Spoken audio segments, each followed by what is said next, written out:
Prezados irmãos, que Deus nosso Pai, na sua infinita bondade e misericórdia, e Jesus, nosso Mestre amado, nos abençoe a todos. A nossa mensagem de hoje é dirigida mais especialmente aos jovens, mas isso não significa que todos não possam ouvi-la. O tema seria Deus, a presença de Deus. Vamos começar pelo começo. Vamos iniciar a nossa viagem pelo mundo das ideias com o assunto principal, o mais importante, aquele que tem maior influência em nossa vida, a presença de Deus. É importante colocar Deus em nosso caminho, até mesmo para que saibamos que há uma ordem divina que precisa ser respeitada. Podemos provar que Deus existe? Certamente. Aliás, é muito fácil. Basta lembrar a velha lição da ciência. Não há efeito sem causa.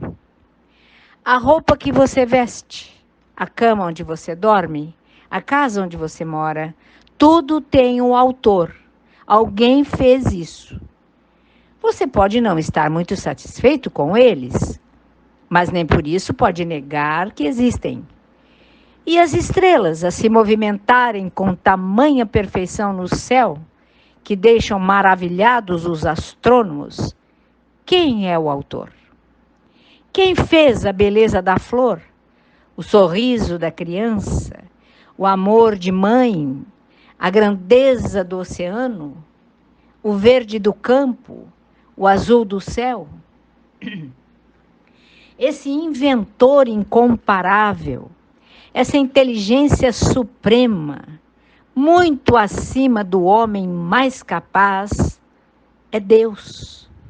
Por isso é fácil demonstrar sua existência. Difícil, impossível mesmo, é provar que ele não existe. Teríamos que explicar como o universo e a vida podem ter surgido do nada, ou que do nada brotaram a roupa que você veste ou o colchão onde dorme. Algumas perguntas. Deus é bom ou mau? Justo ou injusto?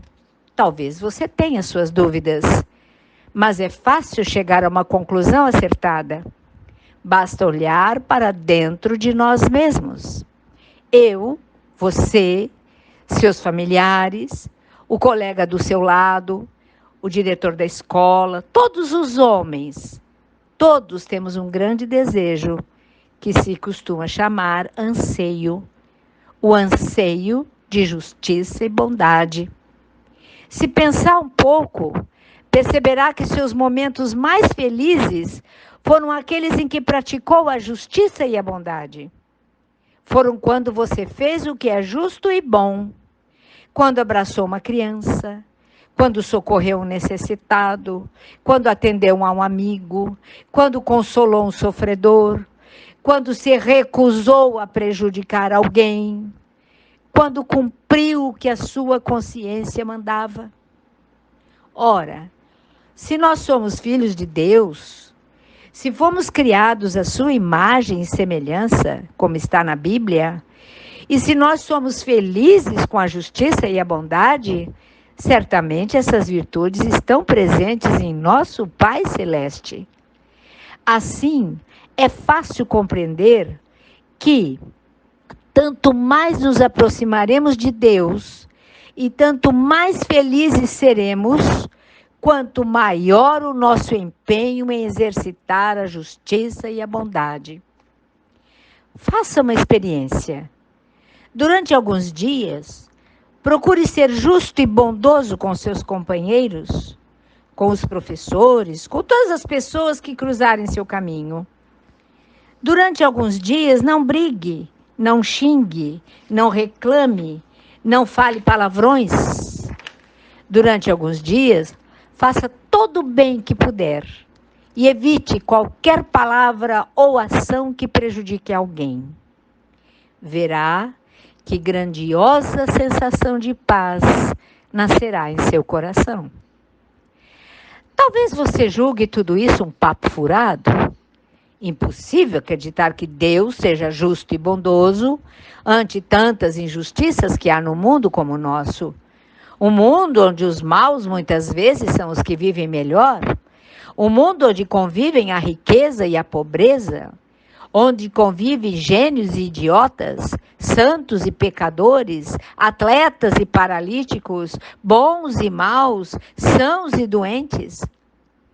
Se você imagina que vivemos apenas uma vida na Terra, eu lhe darei razão.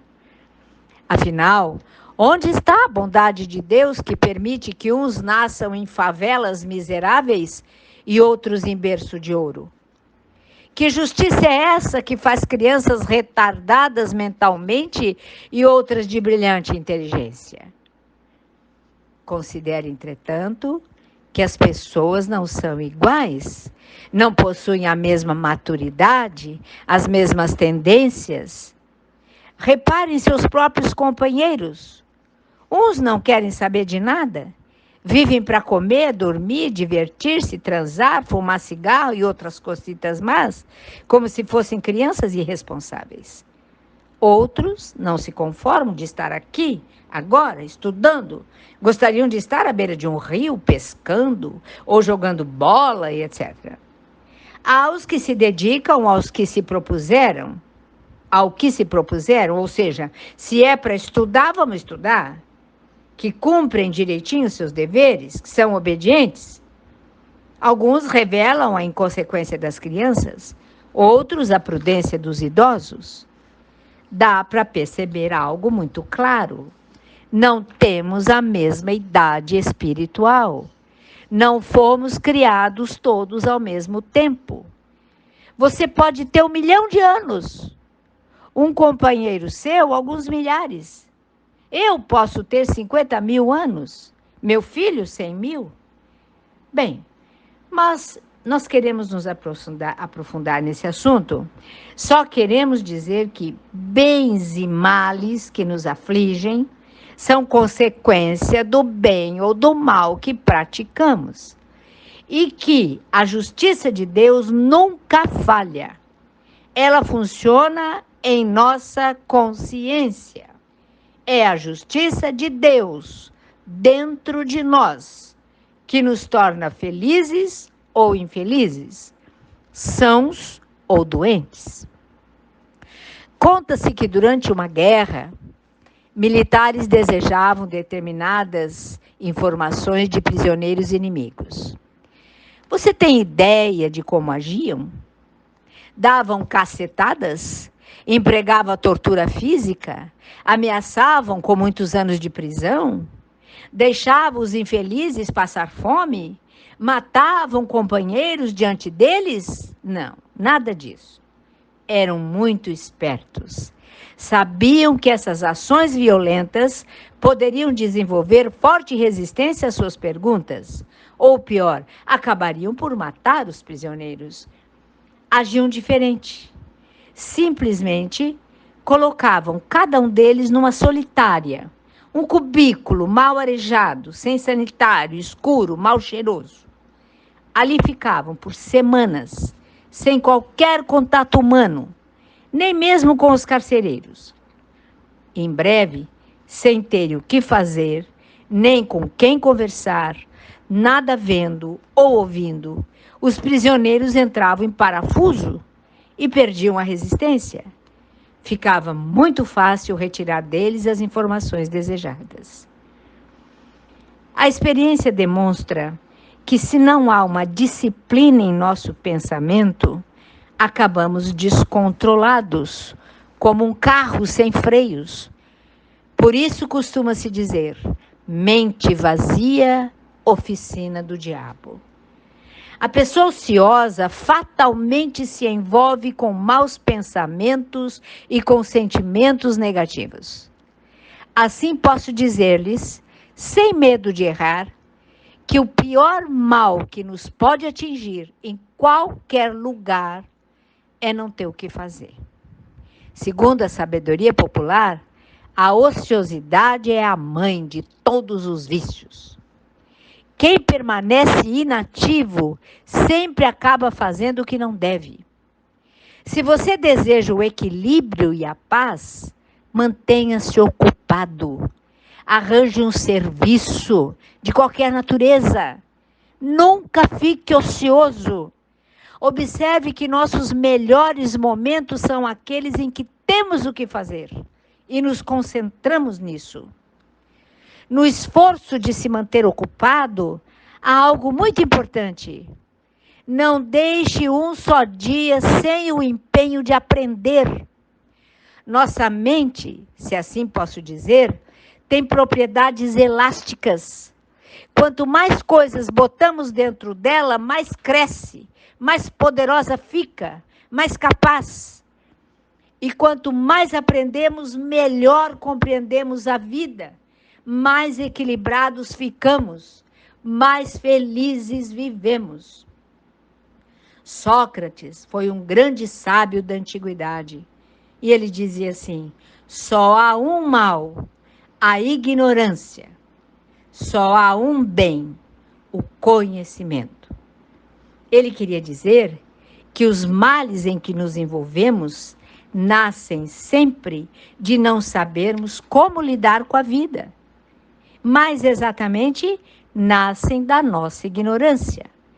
Quem adquire conhecimento fica sabendo o que é realmente importante em favor da sua felicidade. Nessa busca de conhecimento, há um amigo muito especial, disposto a nos acompanhar onde formos. Está sempre pronto a nos atender e ensinar a qualquer momento. Nunca se cansa, nunca se aborrece, nunca se recusa. Esse amigo de todas as horas é o livro. Com ele aprendemos as coisas mais interessantes. Aumentamos a nossa capacidade de pensar, viajamos. Talvez você não goste de ler, não está sozinho. Muitas pessoas jamais abriram um livro, não sabem o que estão perdendo. Mas não é tão difícil cultivar a leitura, basta criar o hábito. Hábito é aquilo que a gente está acostumado a fazer. Fazemos automaticamente, com facilidade, sem esforço. Por exemplo, falar mal da vida alheia. Muita gente gosta disso. Basta se reunirem 2 ou mais pessoas e dali a pouco estão fofocando. É um mau hábito. Não traz nenhum proveito. Ao contrário, só gera confusão, desentendimento, discórdia, brigas. Ler é um bom hábito. No começo é meio enjoado, cansativo. A gente não consegue prestar atenção, tem dificuldade para entender. Mas se insistimos, lendo todo dia um pouco, acabaremos gostando e leremos cada vez mais e entenderemos cada vez melhor. Experimente. Em princípio, faça como um dever. Assuma perante você mesmo um compromisso. Ler todos os dias algumas páginas de um bom livro, aquele que lhe ofereça conhecimento. Aos poucos você começará a ler mais páginas e haverá de gostar. E verá que é muito bom. Um homem esteve perdido por 1 semana num deserto, sem água, sem alimentos. Salvo por uma patrulha que o procurava, foi imediatamente levado ao hospital. Embora enfraquecido, estava bem. Os médicos ficaram admirados. Um milagre ter resistido tanto tempo. E lhe perguntaram: qual o seu segredo? Ele sorriu. Não sabem? É simples. Eu orava muito. Deus deu-me forças e guiou os que me salvaram. Realmente é muito simples e fácil de entender. Deus que tudo criou, que antes de tudo é nosso Pai, como ensinava Jesus, um Pai muito amoroso que olha por seus filhos, é a nossa inspiração, o nosso sustento, a nossa força, desde que estejamos dispostos a procurá-lo. A oração é isso, uma procura de Deus, uma ligação com o Criador. Quem cultiva a oração é mais forte, é mais resistente ao mal e aos sofrimentos, tem melhor orientação, enfrenta melhor seus problemas. Você talvez diga que tudo isso é besteira, que se Deus fosse bom não haveria tanta miséria no mundo. O problema é que Deus está ao nosso lado sempre, mas raramente estamos ao lado de Deus. Como vai nosso Pai ajudar aquele que o ignora, que não o procura, que não se submete à sua orientação? Imaginemos que você está se afogando em areias movediças. Alguém observa seu desespero e se aproxima. Mas como vai salvá-lo se você não lhe estende a mão? Uma perguntinha. Será que, como fazia aquele homem perdido no deserto, você tem buscado a proteção divina pela oração? Você tem procurado pegar na mão de Deus? Se já se convenceu de que é bom orar, vamos cogitar agora de algo muito importante. Como orar? Dirá você, ensinar a orar é chover no molhado? Qualquer criança sabe dizer uma oração? Engano seu. Saiba que muita gente pensa que ora, quando apenas repete palavras. Orar é fazer falar o coração. Mas coração fala? Fala sim. A voz do coração é o sentimento. Lembro-me de uma oração de um preto velho, escravo africano, que todos os dias, antes de começar o seu dia, cuidando de uma lavoura sob seus cuidados, tirava o chapéu, olhava para o céu e dizia: Senhor, preto velho está aqui. Ele era analfabeto, não sabia muitas palavras, mas havia em sua oração o mais importante: falava o coração. Era como se dissesse: Senhor, abençoe este seu filho e mais este dia. Com isso vivia tranquilo e em paz, confiante na proteção divina. E olha, ele vivia uma situação bem pior que a nossa. Era um escravo. Tinha um dono que podia dispor do seu corpo, do seu trabalho, do seu tempo, da sua vida. Lembre-se, não adianta você repetir 1000 vezes uma oração, como o Pai Nosso, por exemplo, se apenas movimentar os lábios, sem procurar sentir algo muito importante. Em cada frase da oração de Jesus, há uma orientação de vida. É preferível pronunciar o Pai Nosso apenas uma vez por dia, mas lentamente, sentindo o significado das palavras. Você já pensou, por exemplo, na recomendação de Jesus sobre o perdão? Diz ele: perdoa as nossas ofensas, assim como nós perdoamos os nossos ofensores. Jesus evidencia que devemos perdoar aqueles que nos ofenderam, se desejamos que Deus perdoe nossas ofensas. O que fizemos de errado, contrariando a vontade divina. É fácil entender por quê. Aquele que o ofendeu, o colega que o agrediu, o amigo que o desprezou, a namorada que o abandonou, todas as pessoas que porventura o tenham prejudicado, também são filhos de Deus. E eu lhe pergunto, como você pode procurar Deus odiando ou tendo raiva dos seus filhos? Inútil orar quando guardamos mágoas, rancores e ódio em nossos corações. Deus nos ouvirá, mas nós não ouviremos Deus. Qual é a vontade de Deus? Jesus deixou claro em seus ensinamentos e exemplos que cumprir a vontade de Deus é fazer ao semelhante o que gostaríamos que Ele fizesse por nós. Se você tem dificuldade para andar, o que gostaria que fizesse por você? Que alguém o ajudasse a caminhar. Se a sua caneta acabou a tinta, o que gostaria que fizessem por você? que um colega lhe prestasse uma. Se estivesse nervoso e descontrolado e viesse a xingar ou maltratar alguém, o que gostaria que fizessem por você? Que não se aborrecessem, compreendendo o seu problema. Basta colocar-se sempre no lugar das pessoas que o rodeiam e imaginar o que gostaria que fizessem em seu benefício. Agindo assim, você estará cumprindo a vontade de Deus e fazendo por merecer as suas bênçãos, vivendo de forma mais tranquila e feliz. Talvez um companheiro lhe diga que você é um bobo alegre, procurando sempre ajudar as pessoas. Mas quem fala assim também precisa de ajuda, precisa de muita compreensão. Ele sim é um bobo, nada alegre, pois traz muita revolta em seu coração. Sobretudo é um triste bobo. Ainda está naquela de fazer o que não deve. Ainda não aprendeu que mais cedo ou mais tarde a vida vai cobrar todas as suas faltas.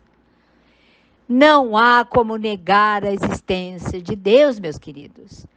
Para eliminar Deus, teríamos que explicar o universo, que funciona como um relógio perfeito, sem a existência do relojoeiro. Todos ansiamos por justiça e bondade. Isso significa que Deus é justo e bom, porquanto, como seus filhos, temos forçosamente algo de sua natureza. Como fomos criados para a justiça e a bondade, seremos sempre infelizes enquanto não aprendermos a cultivar essas virtudes. E estude sempre. Tenha sempre bons livros à mão, livros que o instruam, o ensinem, o estimulem, renovando as suas ideias. Estará dando rumos melhores à sua vida. Ore sempre, buscando a ligação com Deus. Converse com o Senhor todos os dias.